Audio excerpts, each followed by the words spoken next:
Belum lagi kita cerita soal apa yang dipanggil sebagai kadar defisit.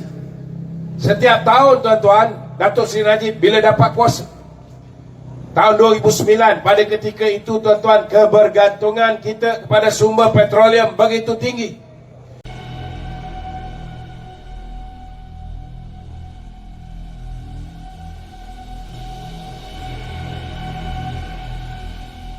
%42% pendapatan negara datang daripada hasil petroleum. Kalau bagi kepada orang macam Anwar Ibrahim yang tak tahu pasal ekonomi, dia kata bagus, nasib kita baik, hasil bumi kita cukup mantap, iaitu hasil bumi petroleum. Tapi Datuk Najib tidak, tuan-tuan. Datuk Najib dia tahu bila kita terlalu bergantung kepada hasil petroleum, ini bahaya. Bahaya kenapa? Kerana bila-bila masa kalau harga minyak jatuh, kita pun akan jatuh sama. Betul tak betul, tuan-tuan? Itu sebabnya dia memperbagaikan sumber pendapatan kita. Dia tukar subsidi pukal menjadi subsidi bersasar. Apa subsidi pukal jadi subsidi bersasar? Antaranya subsidi petrol. Petrol ni, tuan-tuan, ramai tak tahu. Hasil petrol ni, cukai ni, subsidi yang kerajaan bagi untuk petrol 2014. Kalau kita tak tarik subsidi petrol pada Disember 2014, kita kena belanja, tuan-tuan, satu tahun 22.34 bilion. 22,340 bilion ringgit. Hanya untuk subsidi RON 95, diesel dengan LPG. Tapi siapa yang dapat nikmat? Duit ini kita di Kementerian Kewangan, tuan-tuan. Saya masa itu sebagai pengarah komunikasi Kementerian Kewangan. Untuk belanja 3 barang ni, gas memasak LPG, diesel dan juga RON 95, kita belanja 22.34 bilion. Tapi 70%, tuan-tuan, pergi kepada kelas menengah dan kelas atas. Sebab apa? Yang 30% ni B40. B40 banyak naik motor. B40 kalau ada kereta pun kancil. Bila B40 isi minyak penuh, tangki kancil, baru RM50 pada Jun 2014. Subsidi dia dapat berapa sen? 1 liter 68 sen. Berapa dia dapat kalau isi penuh tangki kereta dia? Baru dapat RM17.40. Orang kelas menengah, macam yang pakai Perdana Bisik, yang pakai Toyota Camry 2.0, isi tangki penuh Jun 2014 boleh isi RM150. Berapa subsidi dia dapat? RM54. 3 kali ganda, tuan-tuan. Adil tak adil? Tak adil. Tak adil, tuan-tuan. Belum lagi orang kaya, the top 20 datang pakai Mercedes, Jaguar, Land Cruiser. Lagi besar kereta dia, lagi kuat mentekan minyak, tuan-tuan, lagi banyak kerajaan kena bagi subsidi. Jadi Datuk Seri Najib cakap tak boleh macam ni. Salah. Subsidi ni bantuan. Subsidi ni pertolongan daripada kerajaan kepada rakyat dia. Betul tak betul? Bila kita nak bagi bantuan, kita nak bagi pertolongan kepada rakyat, kita patut utamakan rakyat yang macam mana? Kita patut utamakan rakyat the B40 yang paling susah. Betul tak betul? Kalau ada lebih, baru kita bagi the M40.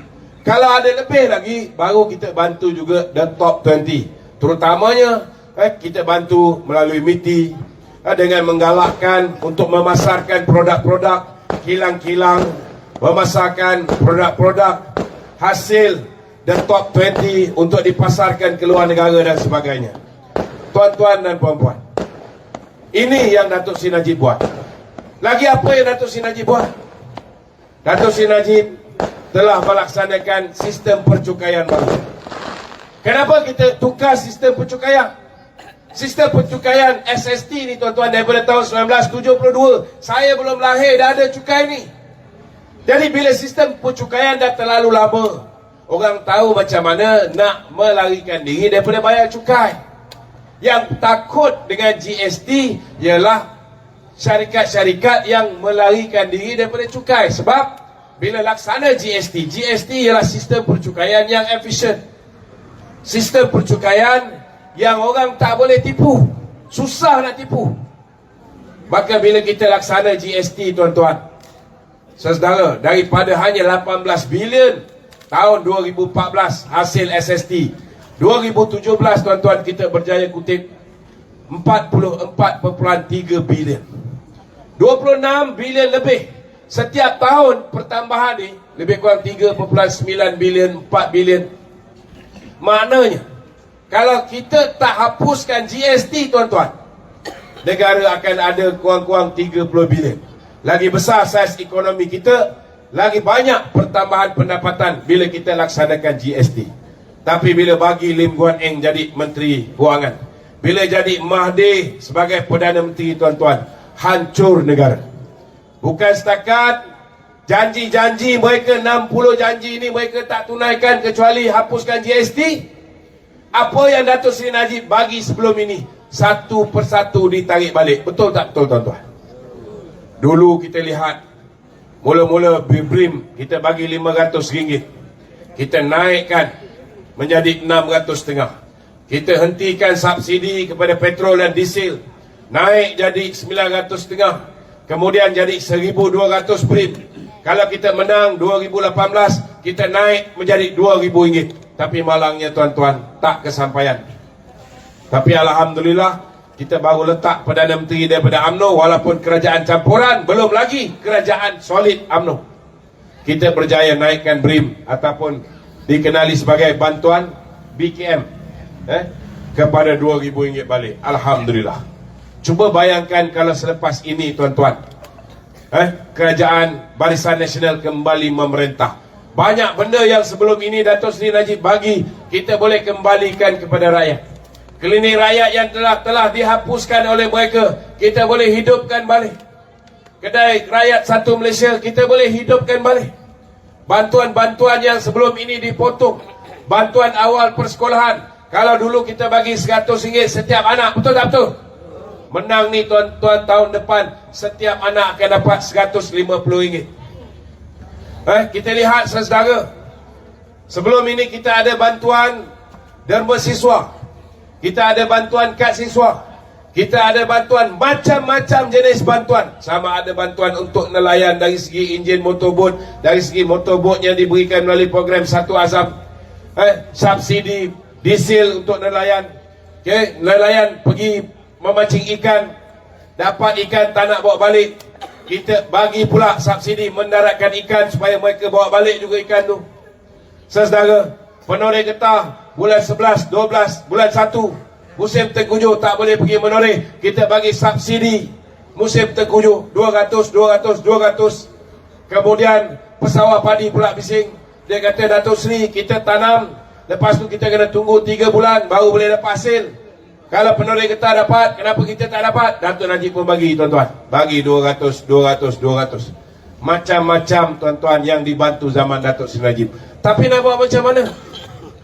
Bila datang Pakatan Harapan 2018, mereka janjikan bulan dan bintang. Mereka janji nak hapuskan hutang-hutang lapuk peneroka Felda. Ingat lagi tak tuan-tuan? Ada dihapuskan. Malam tadi saya di Felda Tenggaruh tuan-tuan, mereka beritahu tak ada pun dihapuskan. Saudara, ini realiti apa yang berlaku. Ramai yang tertipu. Mereka mengundi Pakatan Harapan dengan harapan mereka akan mendapat kerajaan yang lebih baik. Mereka ingat mereka boleh dapat kerajaan yang bersih. Rupa-rupanya tuan-tuan, mereka lagi parah. Syarikat-syarikat yang dulu dapat projek di bawah kerajaan Barisan Nasional, mereka dipanggil oleh orang tertentu daripada DAP nak teruskan projek ini, sekurang-kurangnya 10% diminta tuan-tuan. Itu sebab ada 33 laporan SPRM ke atas Tony Phua dan juga ke atas Lim Guan Eng. Sehingga akhirnya tuan-tuan, Lim Guan Eng juga digugurkan daripada jawatan Setiausaha Agung DAP dan digantikan dengan Anthony Loh. Tuan-tuan, orang macam Tony Phua langsung tuan-tuan tak dicalonkan sebagai calon pilihan raya DAP kali ini. Saudara, ini semua sudah berlaku di hadapan mata kita. Kalau kita lihat Datuk Seri Najib tahun 2009 bila dia ambil alih, kita lihat bila dia tukar tuan-tuan, masa tu saudara, saya masih ingat lagi, kita punya kadar defisit negara kita lebih kurang 6.7%. Sebelum kita jatuh, tuan-tuan, Datuk Seri Najib berjaya turunkan kadar defisit negara sehingga 2.83%, tuan-tuan, lebih kurang. Tapi malangnya bila Lim Guan Eng menjadi Menteri Kewangan, kadar defisit tahun 2018 naik kepada 4% lebih, tuan-tuan.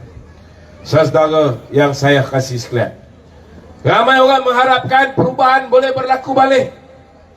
Tetapi kalau setakat mengharapkan ekonomi kita pulih, kalau tuan-tuan mengharapkan lagi daripada Pakatan Harapan yang akan memulihkannya, saya cakap terus terang, sampai mati pun tuan-tuan tak akan melihat kejayaan dapat dikecapi oleh negara ini.